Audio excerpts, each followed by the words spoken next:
shorter discourse on ways of undertaking things. This is Sutta number 45 in the Middle Length Discourses, starting on page 405. Okay, so the title, Chula just means smaller or shorter, and Dhamma can have various meanings. Venerable Nyanamoli just used the most general meaning of things, and Samadana means to take up or to undertake. And so these are actually describing 4 ways of conduct. And in these 2 suttas, this one and the following one, you get a very clear example of how the Buddha, when laying out his teaching, he always uses a very systematic framework, laying out the different possibilities and then showing the different consequences to which the different possibilities lead. Okay, so here he opens the discourse by saying that there are 4 ways of undertaking things, or we say 4 modes of conduct, 4 ways of behaving, 4 ways of undertaking action in the world. Okay, so the 4 are different permutations, basically, of 2 ideas. So whether a course of action, one idea is whether a course of action is pleasant or painful. The other idea is whether its fruits or consequences are pleasant or painful. So we could say the basic framework is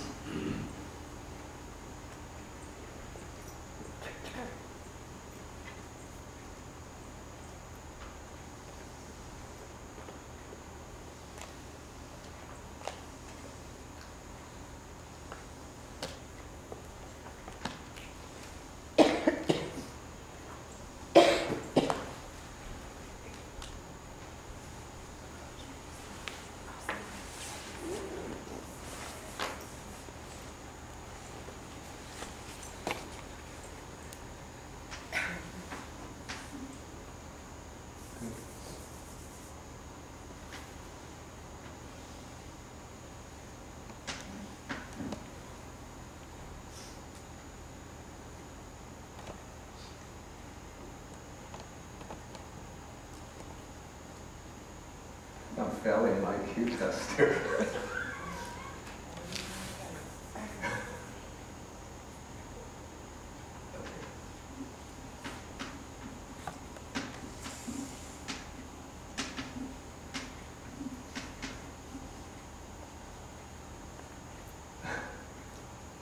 Okay.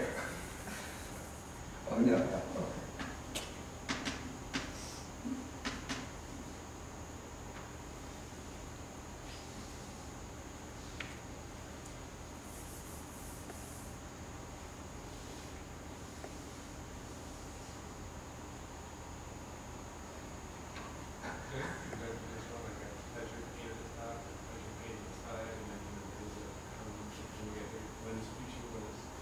Yeah.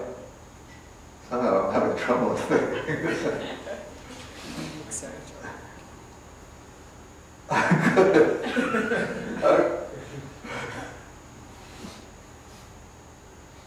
Well, maybe don't need diagrams. I should have diagrammed it beforehand.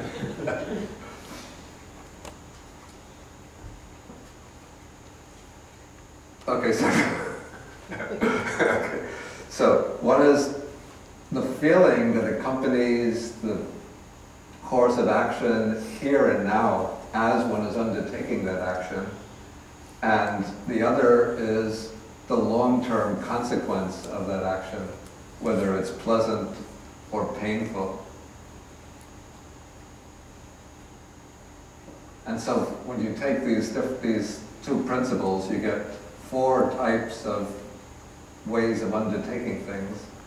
One is the way of undertaking things that's pleasant now and ripens in the future as pain. then the way of undertaking things that is painful now and ripens in the future as pain. So first, the Buddha takes the two courses that have painful consequences. One is pleasant as one is performing it. The other is painful as one is performing it. But what unifies them is that both issue in future suffering. Then there are the two ways of behavior that issue in future pleasure or happiness. One of these is painful now, and the other is pleasant now.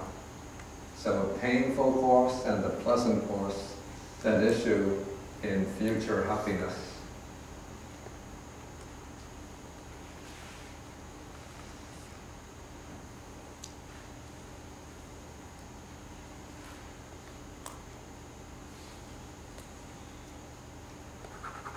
I think the way it would look diagram.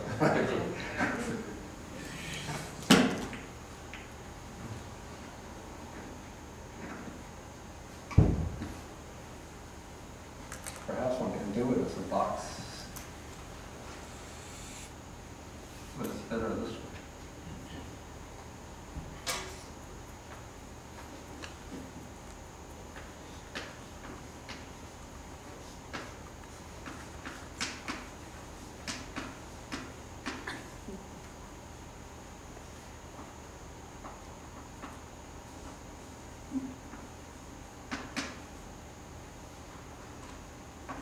Say stuff.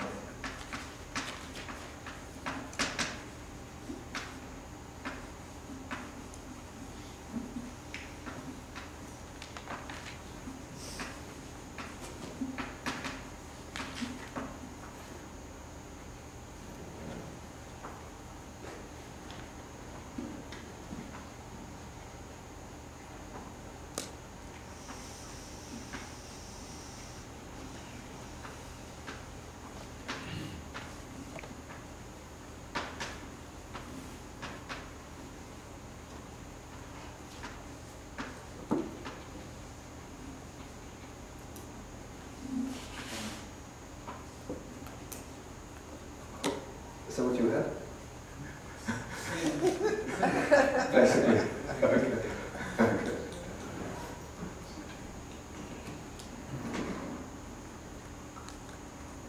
Okay, so now the Buddha says, he begins now by explaining what they are.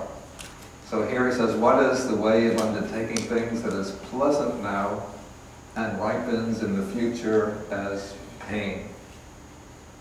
And here he's referring to certain schools of thought or modes of practice that were current during the period in which he lived. And so he says that there are certain recluses and Brahmins who hold the doctrine and view that there is no harm in sensual pleasures. In other words, they encourage free indulgence in sensual pleasures. And so they're kind of, maybe you call them hedonists.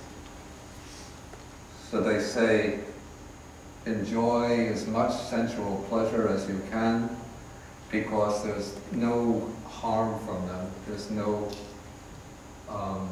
danger in them, no drawbacks in them. So this was a course of action that the Buddha himself had experienced before his renunciation. When he was a prince, he would have been freely able to enjoy all of the worldly pleasures of life and found that they didn't lead to any kind of wisdom or liberation. Okay, so these ascetics and Brahmins who hold this doctrine, they take to gulping down sensual pleasures.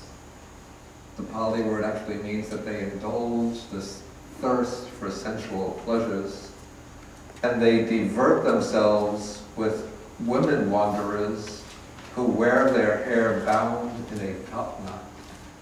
It seems that already in the Buddha's time there was probably a small group of women who had left the household life to take up a kind of life of ascetics, supposedly ascetics or wanderers, and they would attach themselves to groups of male wanderers. And when darkness would fall, they would have a bit of fun in the woods. And so these ascetics and Brahmins say, that there are some ascetics and Brahmins who speak about abandoning or renouncing sensual pleasures, and they describe the full understanding or the overcoming of sensual pleasures. And so they say, what harm do these good recluses and Brahmins see in sensual pleasures? And then they continue and they say, pleasant is the touch of this woman wanderer's tender, soft, downy arm. And so they take to gulping down sensual pleasures.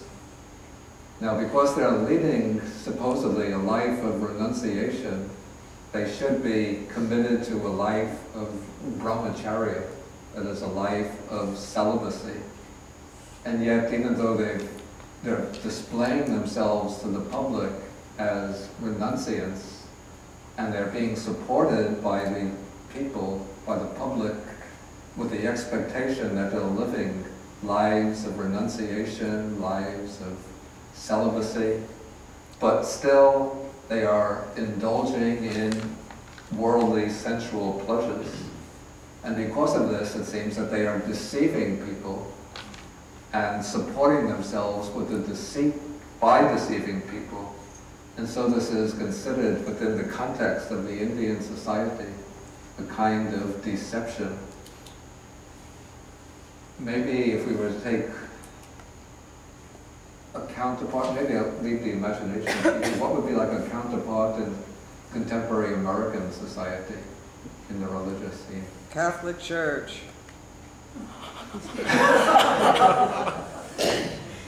Yeah, that's a bit of a strong example, but it is true.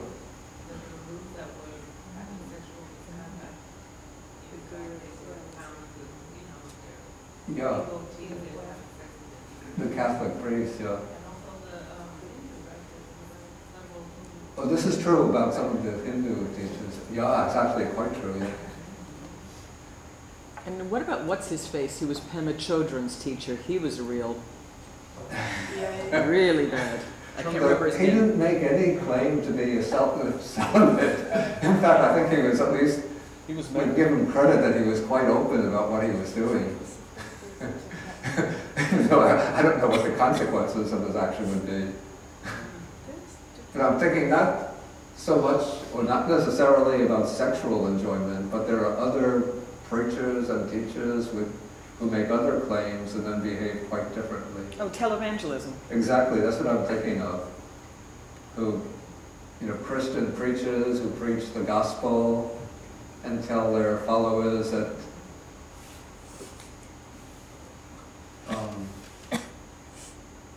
one should be living according to the teachings of Christ, living a life of simplicity. But they themselves live quite luxuriously. And actually, many of these preachers even turn the teaching of Jesus around, and they have they call it the gospel of prosperity. Is that what it's called? Yeah. That you should try to get as wealthy as possible because that's a sign that you will be one of the chosen, one of the elect. If you are prosperous, you belong to the elect. And then, of course, you have to donate a certain percentage of your earnings to the church. And so they will have big mega churches, and they will drive around in, it used to be Cadillacs, but I don't hear people talking boastfully about Cadillacs anymore. Bentleys. Mercedes. Mercedes. BMW. Audi. BMW. Hummers. What's that? Hummers. They don't make them anymore. Hummers, yeah. Hummers, but Oh, they've been out of commission for a year. Do civilians drive Hummers? I thought that was a military. no, actually, They did. Civilian, they're not making them anymore. It's just Oh. they look like it.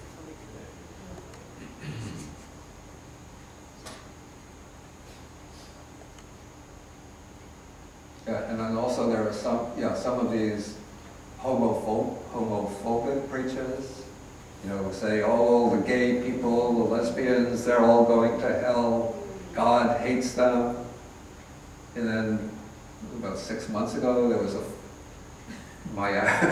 the Miami airport, somebody took a flash picture of one of these preachers.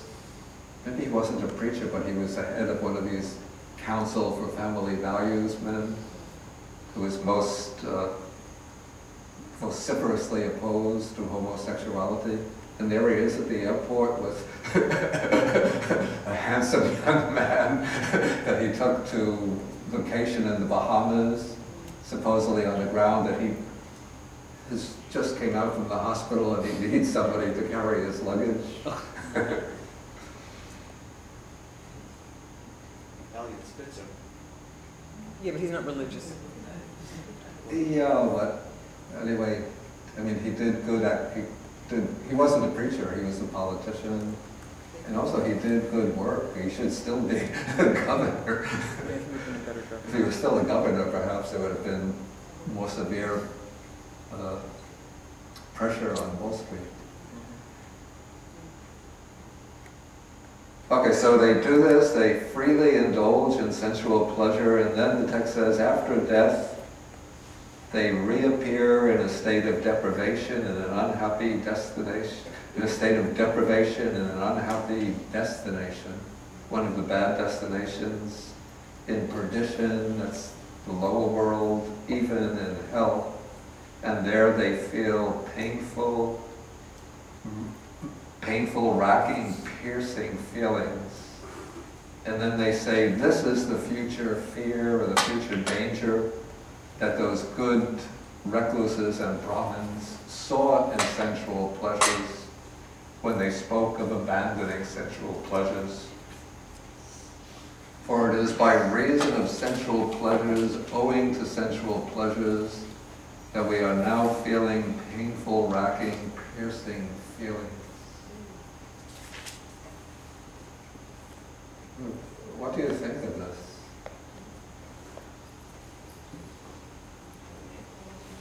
Excuse me? Yeah. Anybody else have any thoughts about that? Karma? I mean, it's supposed to be the result of karma. How does the Buddha know this? Is this from his knowledge of the future? Or? Well, supposedly he would be able to see, you know, with the divine eye, what happens to them after death.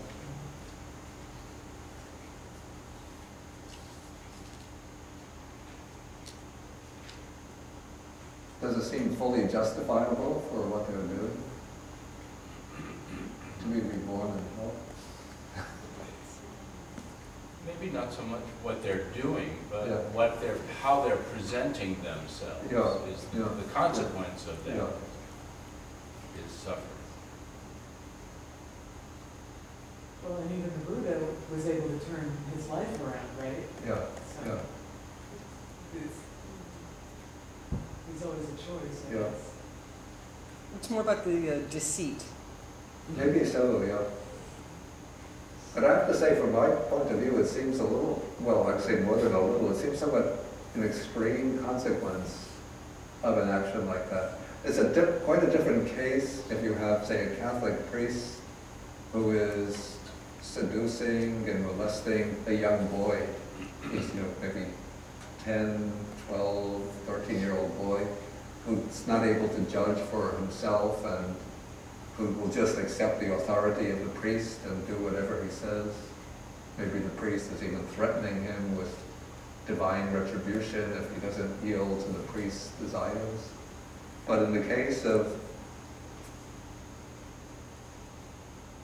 an ascetic who indulges with a mature woman, to say that he's going to be reborn, that he will be reborn in hell as a consequence of that, to me it seems rather strong. I could say an unhappy rebirth, but a rebirth in hell? Normally I would reserve the hell for those who really inflict suffering on others. Not that I want to sort of second guess the Buddha, just using sort of my own intuitive sense of what kind of action should lead to what kind of consequence. But there's a lot of that in the Pali Canon of really extreme things. Supposedly, the Venerable Ananda, in one of his many past lives, was naughty and got stuck in hell for, innumerable kalpas. And, oh yeah, I'll look it up on Access to Insight. I remember reading that. Was it Ananda or Mahamoggallana? No, it was Ananda. Oh, this I don't remember. I'll have to look it up. I think I Okay. read it on Access to Insight. But there's a lot of examples of extreme you're going to hellness. Yeah, I have to say that's the case. Actors might go to hell,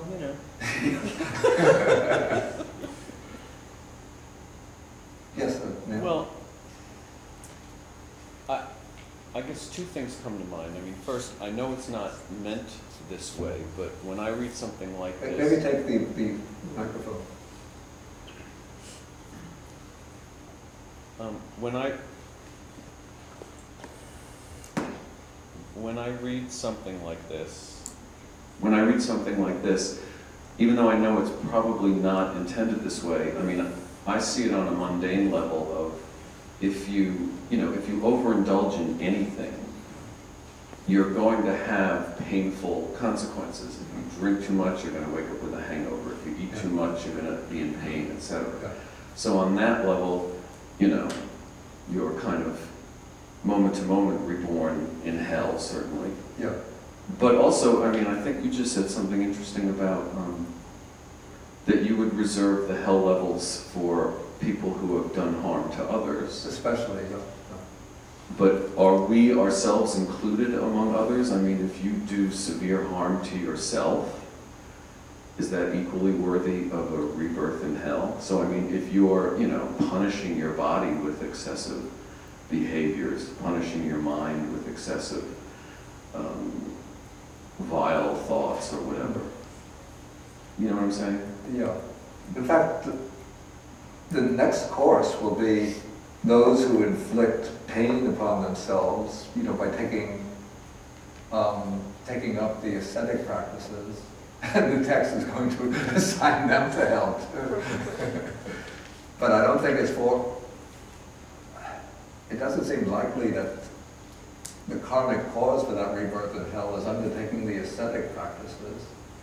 Because the Buddha himself according to the text, had undertaken those same ascetic practices. I know some things in the text, I have to say, I find difficult to understand or to make sense out of. Yes, are these things...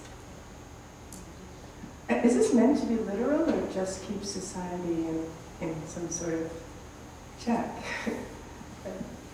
The way it's stated,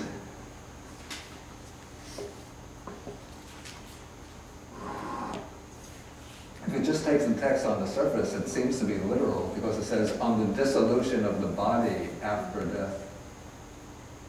But it can be that there's sort of an underlying purpose or agenda is to keep other ascetics and maybe his own monks to keep them in check. I think it's more spreading of the wrong will instead of indulging the sensual person. Actually, that's a good point. He said that the main point is rather spreading the wrong view. So propagating the view, that's actually could be a very good point. That the point, the deed that brings about the strong negative karma is propagating the view to others that there's no harm in sensual pleasures. Not the fact simply that he's stroking the arm of the woman ascetic with the top knot on her head.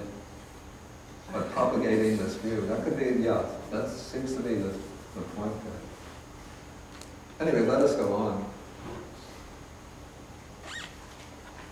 Okay, now the text gives a simile for this. It's a very vivid simile. And I've seen this myself actually in Sri Lanka, not with deities, but with trees. Okay, creepers and trees. Suppose that in the last month of the hot season, a Malava creeper pod burst open, and then a Malava creeper seed fell at the foot of a sal tree. Sal tree is a very large, strong, majestic tree that grows in South Asia. Okay, then a deity living in the tree became frightened by this, but the deity's friends and companions, kinsmen and relatives, there are other types of deities, came around and they said to him, "Don't be afraid, don't be afraid. Perhaps a peacock will swallow this Malava creeper, or a wild animal will eat it, or a forest fire will burn it, and so on and so on. And it might not even be fertile." Okay, but none of this happens, and then the rain falls, and the seed of the creeper gets moistened, and then the creeper sprouts and starts growing. It's a soft, tender, soft, downy tendril. Starts wrapping itself around the sal tree. Then the deity living in the tree says, "What future fear did my friends and companions and so on see in that Malava creeper seed when they gathered and reassured me? This Malava creeper, the tendril is very soft and pleasant." Okay, but the creeper wraps itself around the sala tree and makes a canopy over it. Then it drapes a curtain all around the tree, and then it splits the main branches of the tree. And then maybe the tree comes toppling down. And so then the deity who was living in that tree realizes, so this is the future danger that they saw in the Malava creeper seed. Because of that Malava creeper seed, I'm now experiencing painful, racking, piercing feelings. And what I've seen in jungles in Sri Lanka, there are these kinds of creepers that grow up, very small, and they just look like an ordinary weed, but they grow next to a tree. Sometimes they grow within the fork of the tree in the branches. Then they wrap themselves around the trunk of the tree. They'll send down roots into the ground, and then that creeper will start growing and become bigger and bigger, stronger and stronger, until sometimes it will suck up all of the nutrition out of the tree, and the host tree will die. And sometimes it will become so strong, the creeper, that it will actually split the tree, and the tree comes falling down dead.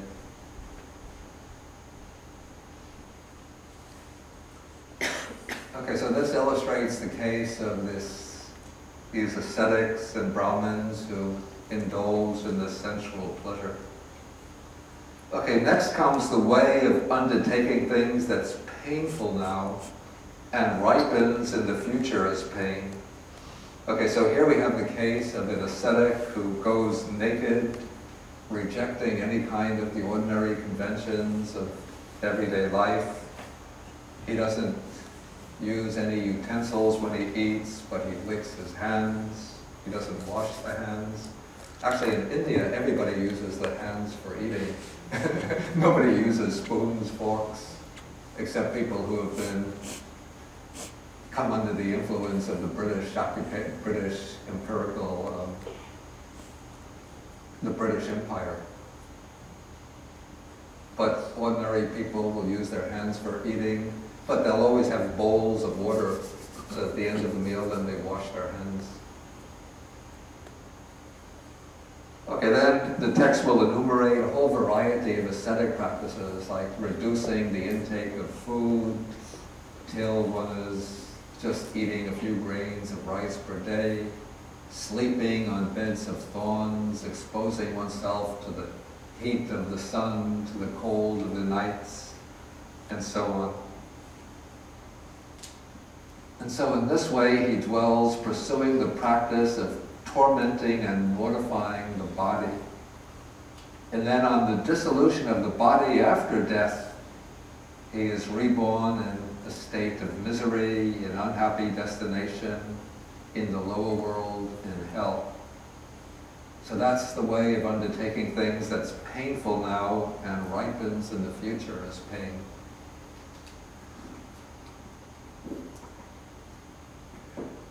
Again, I have to say, seems to me a bit strong for somebody who might be leading a sincere renunciate life, maybe seeking enlightenment and liberation. It's just that he has wrong guidance, and so he thinks that the way to enlightenment is through engaging in these ascetic practices. And even in India today, there are ascetics who engage in similar practices. I remember back 1975 when I was in India, I think we were either coming back from Lumbini, still on the Indian side of the border, or going into Lumbini. I think it was before we reached Lumbini. We were in this little town to catch the bus that was going right to the Nepal border. And there came an ascetic. If I remember, he was naked and walking on all fours and stopping in front of the shops, waiting for people to throw him food, just like he was a dog. And then I'd already read at this point the Majjhima Nikaya, and I thought, wow, this is just like, it's called the dog duty ascetic, described in Sutta number 57 of the Majjhima Nikaya. I thought, wow, 2,500 years, and it's still going on today.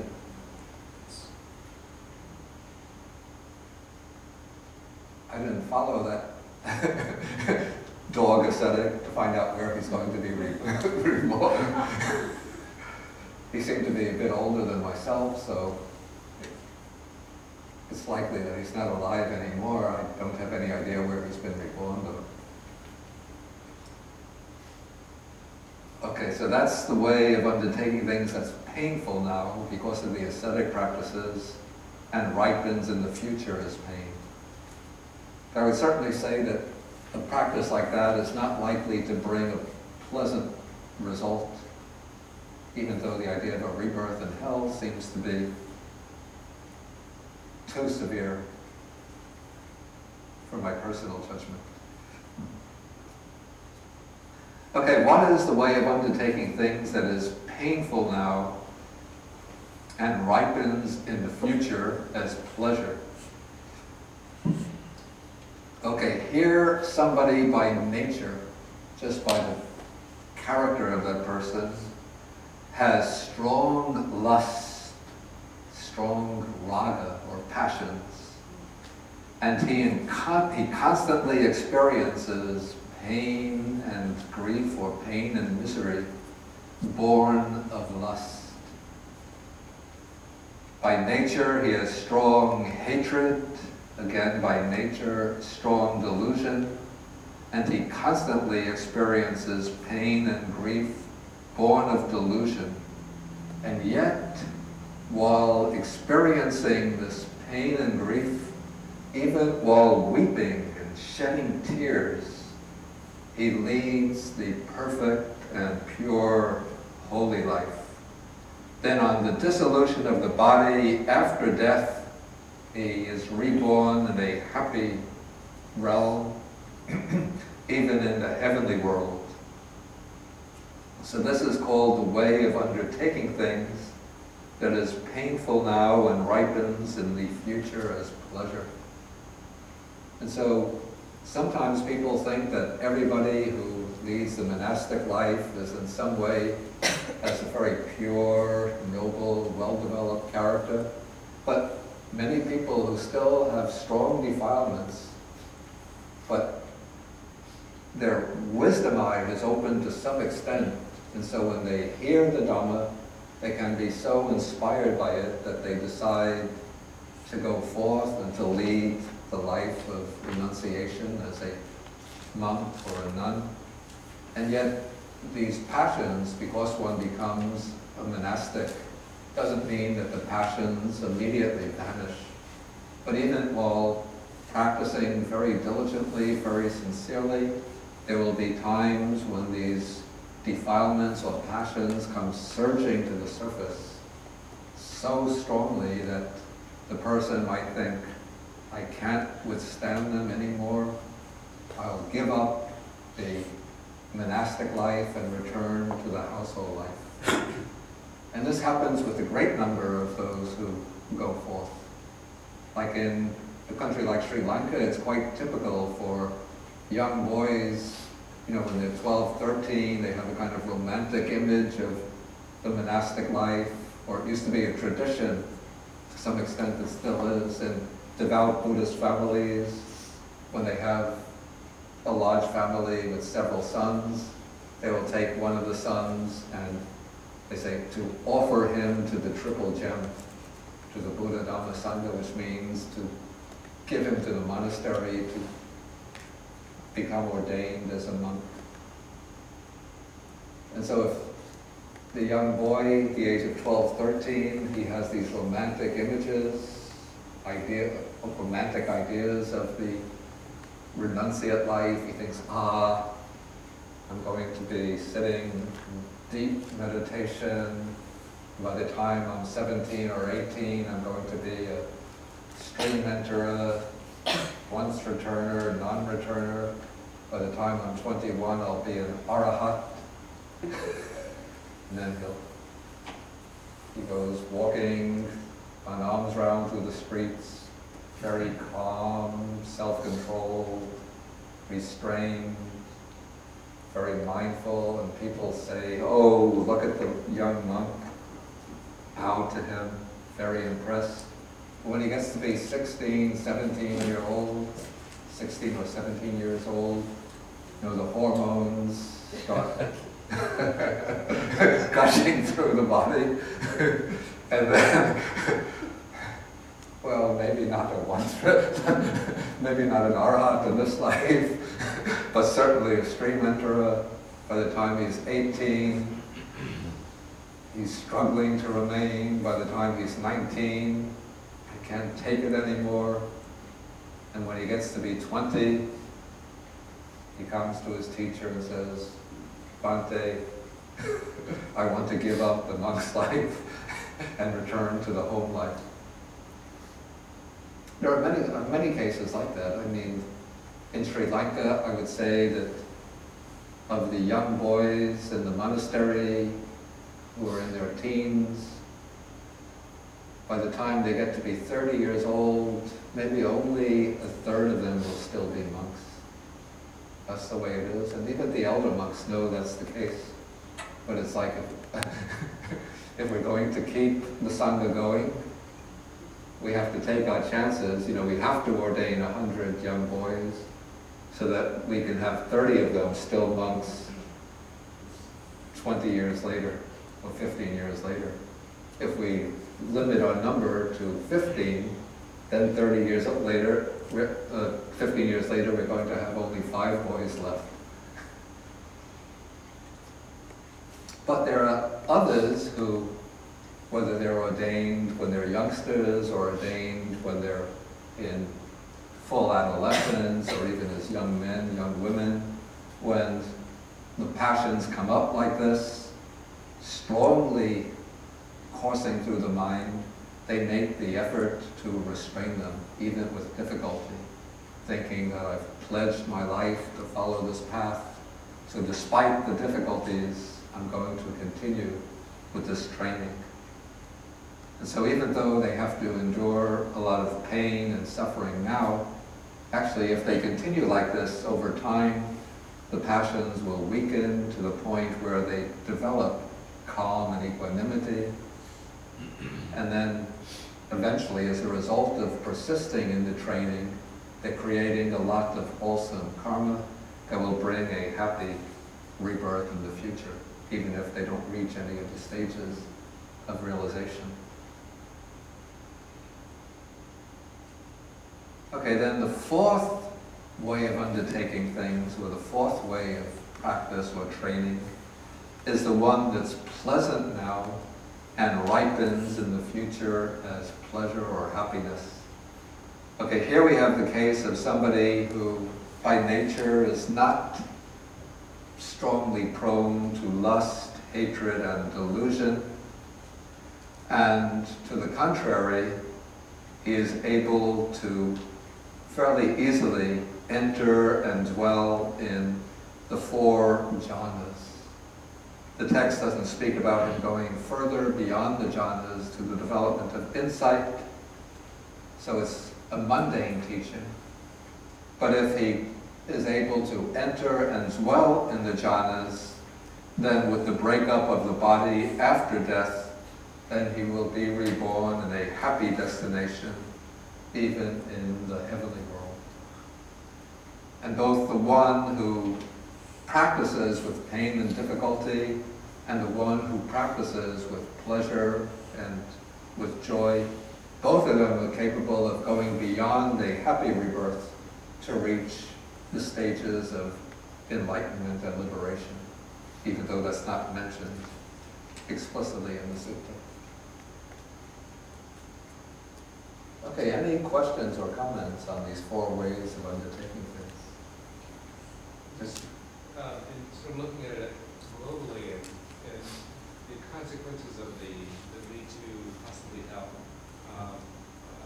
It seems like it says an unhappy destination, then perdition, or maybe even hell. So it's like giving that whole range of things. Actually that is true. And if you consider that these are the 4 ways of acting, somebody's going to end up in hell, there's going to be someone in one of those 2. That's also a good point. It's not necessarily the case that they're going to wind up in hell. And these particular ones were just an example, not necessarily all who pursue pleasure and So there are actually several unhappy destinations or bad destinations. What's called the animal realm, what is called the pages, the realm of, I call them the afflicted spirits. Others call them the hungry ghosts. And then the lowest is the hell realm. And then there are probably other unhappy destinations too. Maybe yakshas, bhutas, which are the fierce spirits, asuras, the jealous deities. Yeah, but they're devas. Excuse me? Asuras are devas. We had a little discussion about this last week. They're not hell beings. No. But sometimes they're classed within the unhappy destinations. So it's a little paradoxical. We went over this last week. That they're shown almost... And Suja is married, according to the text, to what's-his-face. that's actually a good point. Yeah. Yeah, the Asura maiden is married to Saka, the king of the Devas. And Vepachiti is his father-in-law. Vepachiti is his father-in-law. Yeah. King of the Asuras. Well, you seem to have quite a good knowledge of these family relationships in these realms. You are what do they call this? The one who arranges marriages?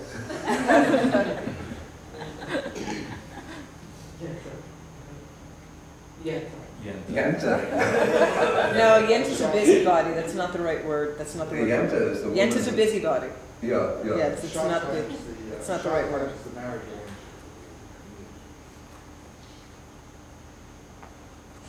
Any other comments or? I was just wondering, I read about this scholar, Richard Gombrich, and he has this view that like whenever he comes across a sutta where he thinks that it's not realistic or he doesn't like it, he basically says the systematizers probably just threw that in. Yeah. So whenever I read the suttas now, I kind of have that in the back of my mind. Yeah. Do you think that should I be doing that? Should I say if I read a sutta and it seems weird, should I be the Buddha probably didn't say that.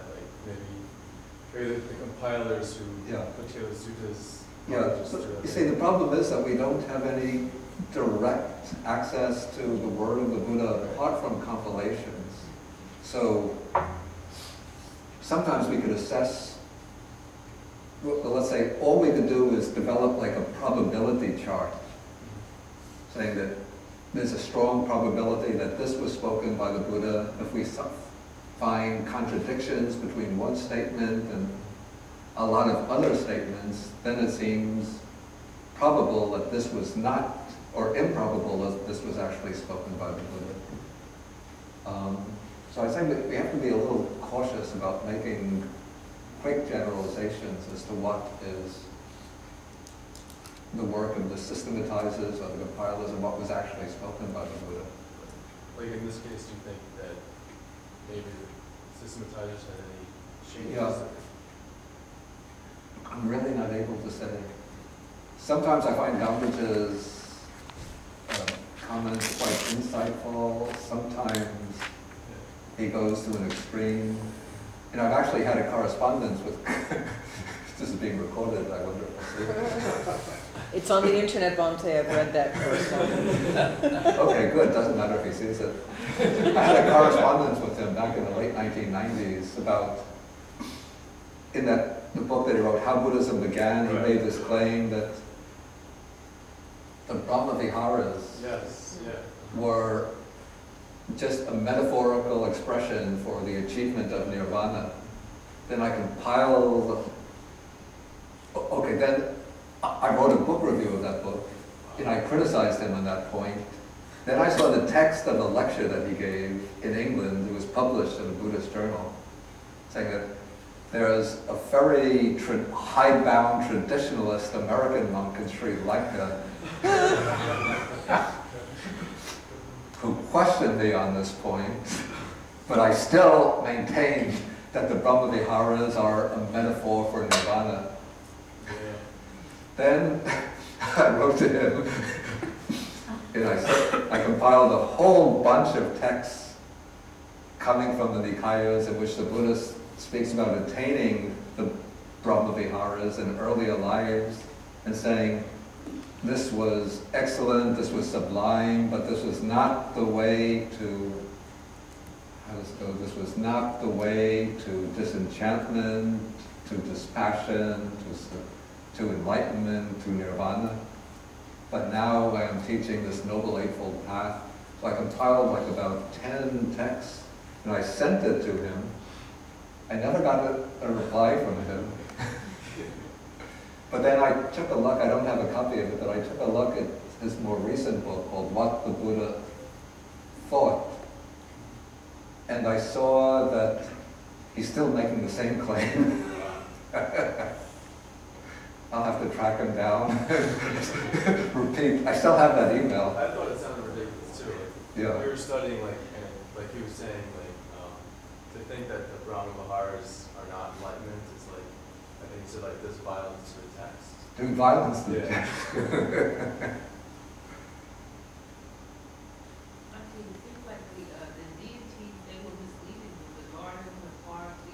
Well, you see, they weren't misleading him, but they were speaking about, in a way they were. But they saw that there's some danger or fear, and so they were trying to tell him, don't be afraid. And so it seems that he was puzzled, what is the fear? But to make better sense out of it, they should have been telling him, this is fearful, this is dangerous, you should move to another tree. And then he should have said, no, there's nothing to be afraid of. It's just a little seed fell to the ground. Who was supposed to have recorded all of these things? Who was supposed to have heard all of this and then written it down? Yeah. Well, actually, you see, the texts were transmitted orally for 300, 400 years. According to the traditional account, the Buddha had his personal attendant was a monk named Ananda. And so Ananda, it said, had an excellent memory. And so he would always follow the Buddha along, and he would memorize all of the Buddha's discourses whenever the Buddha gave them. And if he missed any discourses, he would go to the monks who heard them, learn them, and then preserve them in memory. And so after the Buddha passed away, 3 months after he passed away, the leading monks in the order, they held a council in the city of Rajagaha, and they had Ananda recite all of the suttas that he had remembered, and then they all memorized them under Ananda, breaking up into different companies, specializing in different groups of texts, and then they would train their disciples to memorize them. And so this way the teachings were transmitted for 300, 400 years, till finally in the 1st century BC they were written down in Sri Lanka. This is, I would say, partly legendary, or at least it's not to be taken absolutely literally, because there are different early Buddhist schools who have basically who have transmitted what is basically the same corpus of texts. But there are variations in readings, variations in orders, variations in arrangements between the texts in the different Buddhist schools. The teachings are fundamentally all the same. And sometimes there are remarkable correspondences between schools that have been geographically separated by wide distances. But there are differences in arrangements and so on which sort of belie the claim that the texts were transmitted faithfully, absolutely as spoken over 300, 400 years. Much like the New Testament. Oh, it's a very different situation with the New Testament. Because the New Testament, we have 3 synoptic gospels which are very different from one another and which very clearly show the particular, let's say, interests of the group that was charged with them, significant differences in temporal sequences, whereas with the Buddhist text there's remarkable agreement in the temporal sequence of events, in the basic teaching, sometimes verbal agreements between a text that's come down over hundreds of years, preserved in Chinese translation coming from northwest India, and a text preserved in Sri Lanka.